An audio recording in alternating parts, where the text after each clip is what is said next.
Bonjour à tous, et bienvenue sur ma chaîne.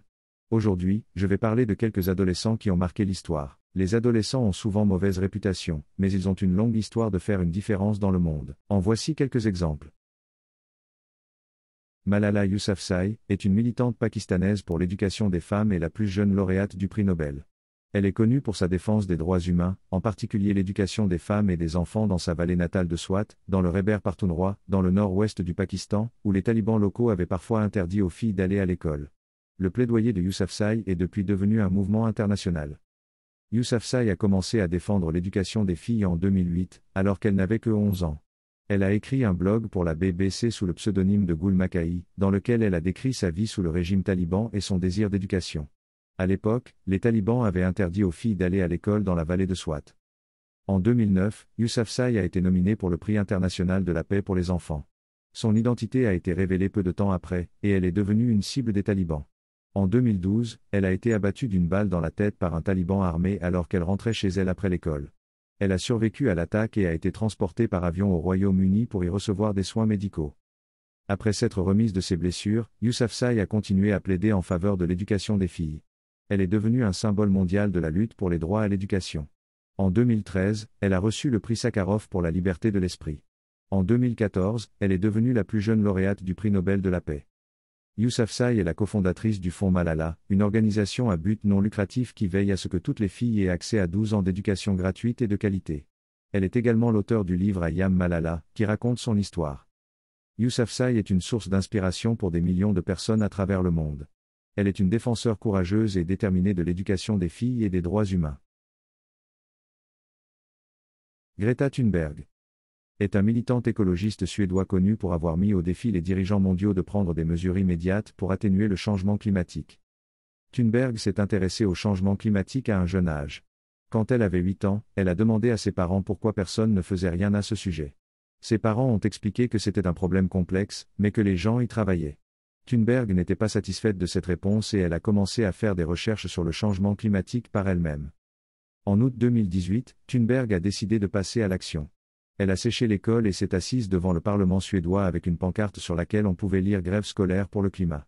Elle a exigé que le gouvernement suédois prenne des mesures pour réduire les émissions de gaz à effet de serre. La protestation de Thunberg a rapidement attiré l'attention et elle a rapidement été rejointe par d'autres étudiants du monde entier. Elle a commencé à parcourir le monde, à prononcer des discours et à rencontrer des dirigeants mondiaux. En décembre 2018, elle a été invitée à prendre la parole à la conférence des Nations Unies sur les changements climatiques à Katowice, en Pologne. Thunberg a eu un impact significatif sur la conversation mondiale sur le changement climatique. Elle a inspiré des millions de personnes à agir contre les changements climatiques et elle a fait pression sur les dirigeants mondiaux pour qu'ils prennent des mesures plus ambitieuses pour réduire les émissions de gaz à effet de serre. Greta Thunberg est une jeune femme courageuse et déterminée qui fait une différence dans le monde. Elle est une source d'inspiration pour nous tous. Rosa Parks était une militante américaine des droits civiques qui a refusé de céder sa place dans un bus à un homme blanc à Montgomery, en Alabama, le 1er décembre 1955. Son acte de défi a contribué à déclencher le boycott des bus de Montgomery, qui a conduit à la déségrégation des bus publics aux États-Unis. Le boycott a pris fin lorsque la Cour suprême a statué que la ségrégation dans les bus publics était inconstitutionnelle. L'acte de défi de Parks a été un tournant dans le mouvement des droits civiques. Cela a contribué à montrer que les Noirs américains étaient prêts à défendre leurs droits, même face aux arrestations et à la violence. Parks est devenue un symbole du mouvement des droits civiques, et elle a été louée par des dirigeants tels que Martin Luther King Jr. Parks a continué à se battre pour l'égalité raciale tout au long de sa vie. Elle a reçu de nombreux prix pour son activisme, dont la médaille présidentielle de la liberté en 1996. Elle est décédée le 24 octobre 2005, à l'âge de 92 ans. Rosa Parks est une source d'inspiration pour les gens du monde entier. C'était une femme courageuse et déterminée qui s'est battue pour la justice et l'égalité. Son héritage continue d'inspirer les gens à défendre ce qui est juste. Jeanne d'Arc était une paysanne qui a mené l'armée française à la victoire contre les Anglais pendant la guerre de 100 ans. Elle a été capturée et brûlée sur le bûcher, mais on se souvient encore d'elle comme d'une héroïne nationale en France. En 1429, Jeanne convainc le dauphin Charles de lui donner une armée. Elle mena l'armée française à plusieurs victoires contre les Anglais, dont le siège d'Orléans. En 1430, Jeanne est capturée par les Bourguignons et vendue aux Anglais. Elle a été jugée pour hérésie et sorcellerie et condamnée à mort. Elle fut brûlée sur le bûcher à Rouen le 30 mai 1431. Jeanne d'Arc est une héroïne nationale française. On se souvient d'elle pour son courage, sa foi et son sacrifice pour son pays. Elle est également un symbole d'espoir et d'inspiration pour les gens du monde entier. Jeanne d'Arc était une femme remarquable qui a vécu une vie courte mais extraordinaire. Ruby Bridges a été l'une des premières étudiantes noires à fréquenter une école entièrement blanche aux États-Unis. Elle a fait face aux menaces et à la violence des suprémacistes blancs, mais elle a persévéré et est devenue un symbole du mouvement des droits civiques. Ruby Bridges est née à Macomb, Mississippi, le 8 septembre 1954. Elle n'avait que 6 ans lorsqu'elle a été choisie pour être l'une des premières élèves noires à intégrer les écoles publiques de la Nouvelle-Orléans. Le 14 novembre 1960, Ruby Bridges est entrée dans l'école primaire William Frantz avec une escorte policière. Elle a été accueillie par une foule de manifestants blancs en colère qui ont crié des insultes raciales et lui ont jeté des objets. Ruby entra calmement dans l'école, ignorant les manifestants. Ruby Bridges faisait face à des menaces et à la violence tous les jours à l'école. Les suprémacistes blancs faisaient la queue devant l'école et lui criaient des insultes. Ils lui jetaient également des objets et menaçaient de lui faire du mal.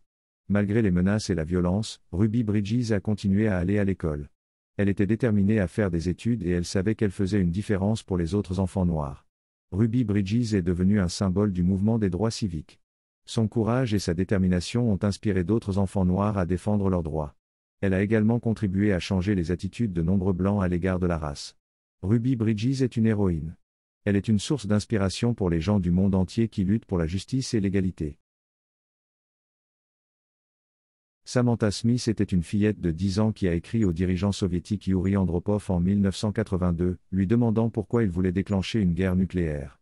Sa lettre a été publiée dans la Pravda, le journal officiel de l'Union soviétique, et elle est devenue un symbole de paix et d'espoir entre les deux superpuissances. Dans sa lettre, Samantha a demandé à Andropov pourquoi il voulait déclencher une guerre nucléaire. Elle lui a dit qu'elle avait peur d'une guerre nucléaire et elle lui a demandé de promettre qu'il n'en déclencherait pas. Andropov a été surpris par la lettre de Samantha, mais il a été impressionné par son courage et sa sincérité. Il lui a écrit un dos, dans lequel il lui a assuré qu'il ne voulait pas d'une guerre nucléaire. Il l'a également invité à visiter l'Union soviétique, afin qu'elle puisse voir par elle-même que le peuple soviétique était pacifique. Samantha et sa famille ont visité l'Union soviétique en juillet 1983. Ils ont été accueillis par des foules de gens et Samantha a été traitée comme une célébrité. Elle a rencontré Andropov, et elle a également visité des écoles, des hôpitaux et d'autres lieux d'intérêt. Samantha est décédée dans un accident d'avion le 25 août 1985, à l'âge de 13 ans.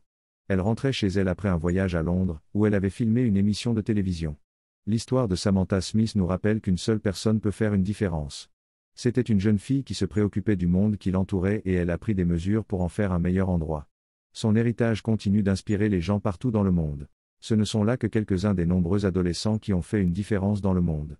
Les adolescents ont le pouvoir de changer le monde, et ils sont souvent à l'avant-garde du changement social. Si vous êtes un adolescent, je vous encourage à vous impliquer dans votre communauté et à faire entendre votre voix. Vous avez le pouvoir de faire une différence. Merci d'avoir regardé. Si vous aimez cette vidéo, n'oubliez pas de vous abonner à ma chaîne et d'appuyer sur la cloche de notification pour plus de vidéos.